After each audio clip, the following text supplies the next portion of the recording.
What's up, Swoldier Nation? Steve Cook here. It's a back training today. Could be super intense. So I did take a pre-workout yesterday, but I'm gonna get one in me today. I'm feeling a little bit under the weather. My energy's not super high. My carbs haven't been real high either, so I am gonna do a scoop of Platinum Pre. I don't always take a pre-workout. A lot of times I will take amino energy. Yesterday I didn't take anything, but for one scoop of this, you get 200 milligrams of caffeine, so that's quite a bit. You get your L-citrulline, you get DMAE, you get beta-alanine in there. There's a capsaicin. That's the hot stuff that makes it really spicy to drink after you're done. But I'm gonna get a scoop and a half today. So I'm gonna go with 300 milligrams of caffeine.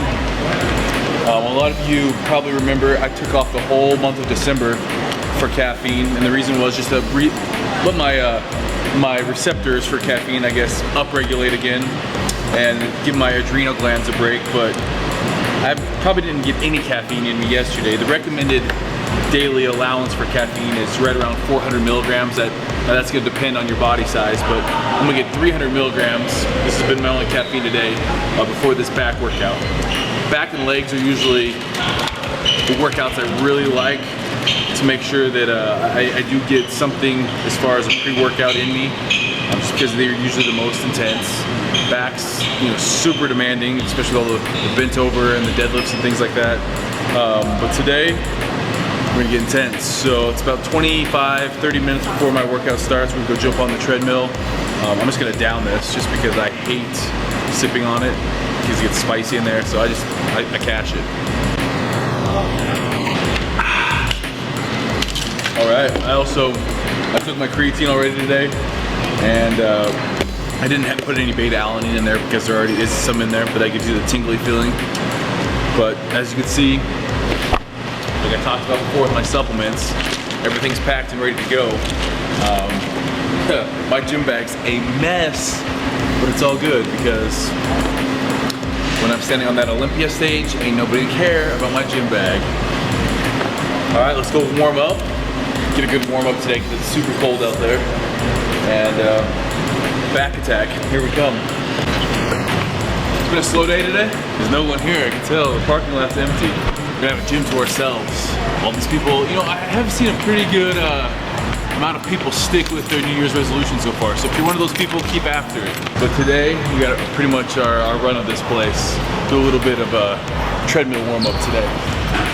Since I didn't have time to get my daily motivation, this is my other pre-workout that I like to get. Just get my mind right. I'm gonna do a little Arnold ultra-wide back training. So it's something I love to do. Now I already have my workout plan, but this is just something I get for extra motivation. So even if you're following something like the BMOC, check out these videos for motivation. It's something to kind of get your head in the right place before you start training. All right, 10 minutes on here while I'm reading. Arnold was he's such a sick, I don't even want to say it. And like Australian places, if you're an aesthetic person, they'll say you're a sick cunt, bro. But I don't know, it doesn't sound good here in America.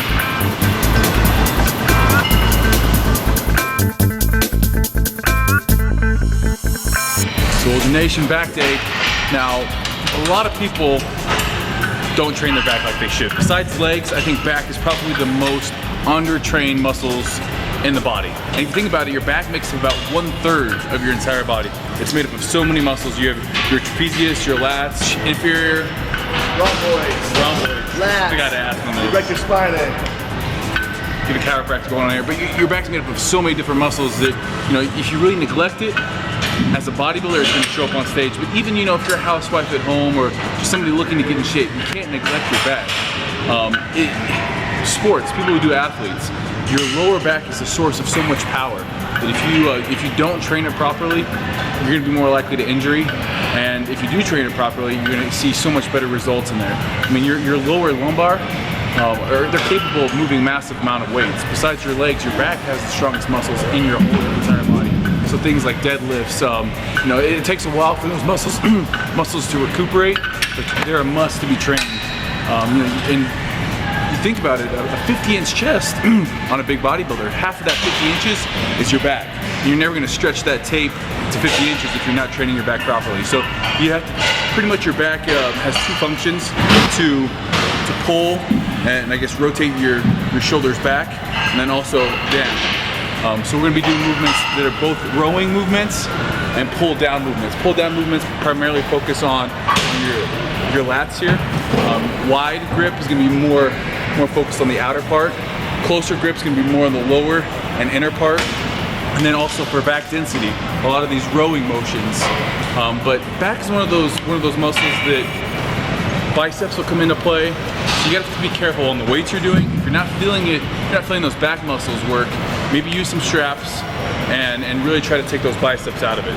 So we have designed a back workout today that's going to completely exhaust all areas of the back. You know, for me, my areas that I need to improve on is lat width, because I'm taller, and then lat length. I have pretty high lat lines. It's not necessarily a bad thing for women's physique, but it's always about bringing up those weak points. So we've warmed up. First thing we're going to do, 2 sets of pull-ups.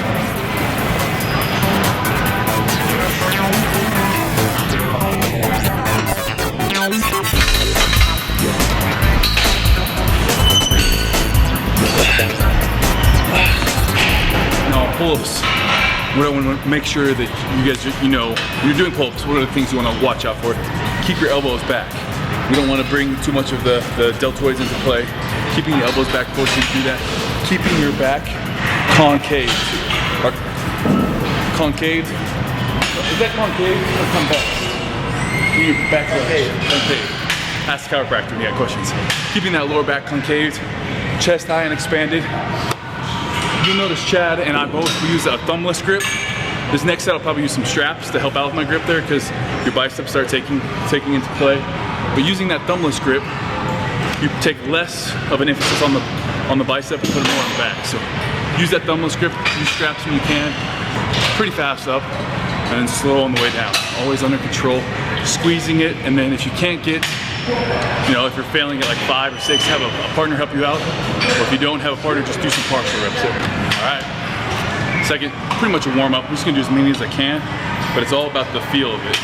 Like I said, chest high, elbows back, squeezing at the top, slowing all the way down. And I try to go wide enough to where even when I'm at the bottom, my arms aren't, you know, I can't stretch out my arms. I'm so wide that I can never completely let my arms go straight. And this, like I said, is going to be working on those outer fibers of the latissimus dorsi. Straps are one of those things I really like for back days.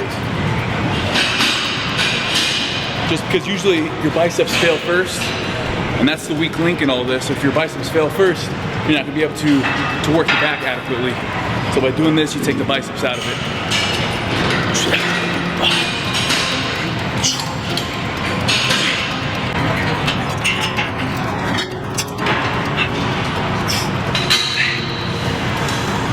And you'll never see me doing kips. Now, when I do CrossFit, I might do some kipping pull-ups, but here I'm trying to make it harder on my back. I'm trying to force my back to do all of the work. So everything's pretty slow, in control, getting a good stretch of the ball in there.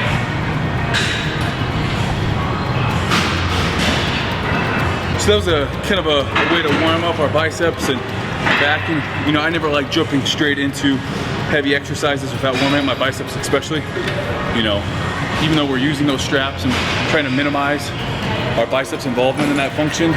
It's a good way to injure a cold bicep. It's by just jumping in and really straining. So a couple sets of pull-ups there, 2 sets. We're gonna jump into this, do a couple 2 sets of lighter just to get the feel down, and then 3 working sets today. 90 seconds rest. On these, you know, it's pretty much the same function as pull-up. We're gonna be keeping the elbows back.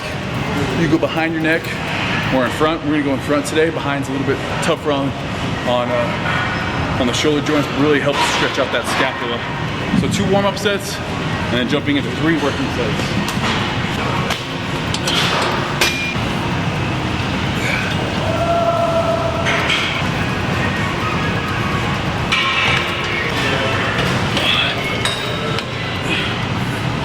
But you will really want to just think of your hands as hooks. The first thing that should really move when you're doing a back exercise shouldn't be your arms. It should be your scapula. And it should just be retracting right there. And then you're using just your arms to pull it down even a little bit more and squeeze it. But just think of, when I use these straps, just thinking of those as hooks. The last thing that's gonna be moving is my arms. First thing is that scapula. It's no joke. On your warm-up, you don't really need to do, stay about 5 reps from failure. You don't need to go super heavy. It's just about getting that muscle warmed up. All right. Ready to do it? Yep. Time to wake up. All right. Come on, crush it. 1, 2, 3, 4, 5, 6, 7, 8, 5, 10, Come on, keep going. 11, 12, Come on. 13, 14. Little black streak to pump you up. Can barely even hear it. Baby, yo, we're perfect. Alright, come on.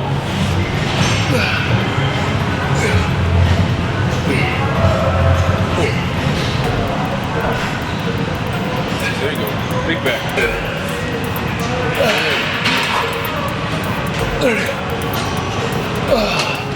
Alright, if you got 14 on that first set, go up in weight.